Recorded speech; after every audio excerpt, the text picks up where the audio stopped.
me is my motorcycle. This is the Harley XG750 Street Rod, and it's the first motorcycle I've ever owned. So today I want to tell you some of my favorite things about the bike, some things I don't like so much.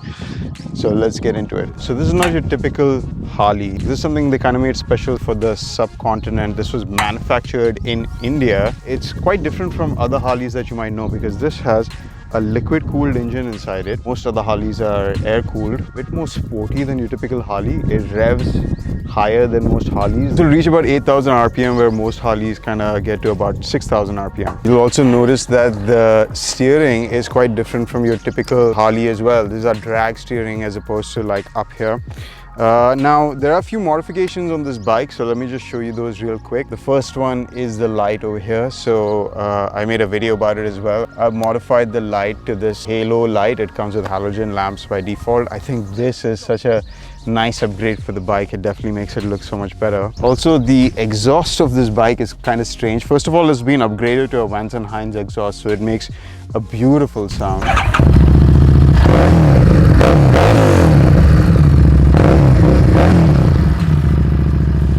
You'll notice that my foot is like kind of resting on the exhaust. This is not typical of most motorcycles. I don't know why Harley decided to do this way. There's a lot of heat that comes from this area of the bike because the radiators are here.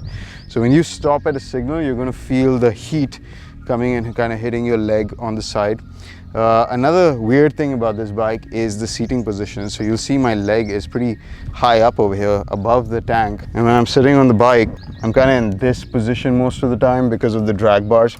Now the previous owner of this bike also did raise the handlebars a little bit, so it's a bit more comfortable. I think the stock bike would have been somewhere around here, so even more leaned over. I think this is a good compromise, like height wise it's not too bad.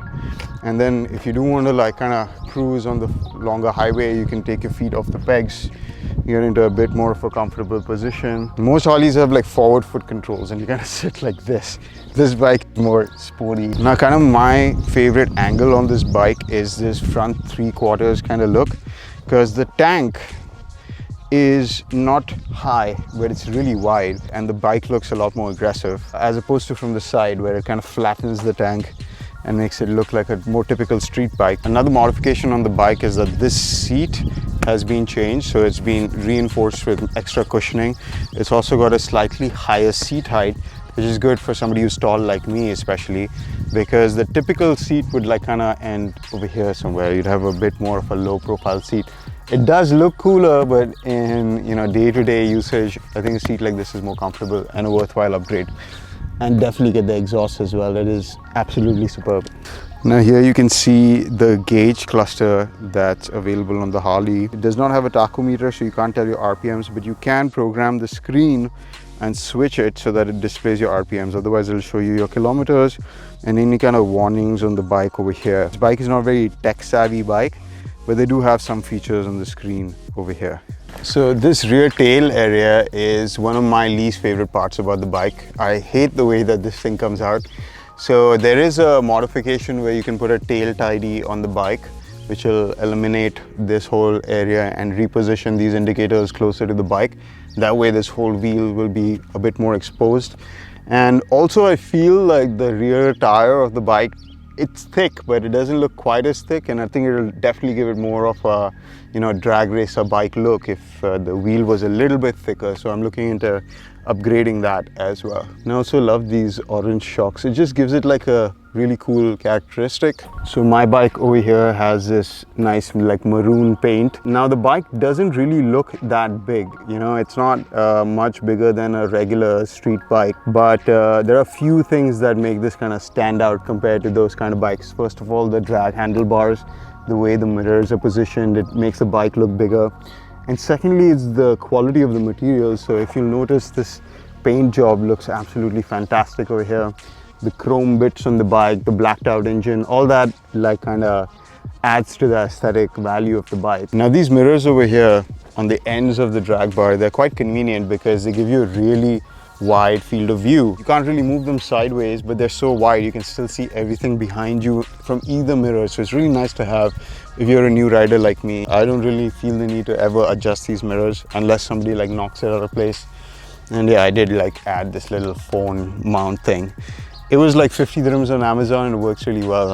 I was surprised by how good this thing works. Now, one problem area for this motorcycle, I would say, is the back seat area. As a rear passenger, you don't really have too much space. Like my wife kind of fits on here, but you know, there's no kind of backrest and this back area is really small. So you will feel scared. First time I sat on the back of this bike, I was really nervous because like, you know, it feels like you could slip off anytime. It's got this like sloping downwards, you know, position, and the foot pegs as well it's a bit high. So I would recommend, if you plan to use this bike with a passenger, definitely get like an accessory that gives you like a backrest over here. But yeah, you can carry 2 people on this bike if needed. Mamta's come with me like once. So overall thoughts about the looks of the bike. I like it, so I don't absolutely crazy love it. I wish there were a few things that made this look a little bit bigger than it is. I have grown to love it because it's my motorcycle, but there are a few advantages to the smaller, sleeker design. It's a lot more maneuverable than the big Harleys. It also performs quite a bit better than most Harleys. The engine generates about 67 horsepower and it'll do 0 to 100 in about 4.5 seconds. Yeah, it's not like sports bike category numbers, but it's getting pretty close to that. Now, one of the annoying things about the bike is the way you have to fill the fuel in it. You have to take off your key and then pull this fuel cap out, which inevitably leaks some petrol on the gas tank, which is super annoying. And then putting it back on is also a pain. When it comes to long distance performance, the bike does decently well. I'm comfortable for about 45 minutes on the bike, but any longer and my back starts hurting. It's not really designed for long-term cruising, but it does have a 6th gear on it, which allows you to be more comfortable at a pretty low rev range when you are going longer distances. And when it comes to the performance of the bike, I really enjoy it. I think it has plenty of power. The 0 to 100 is super quick.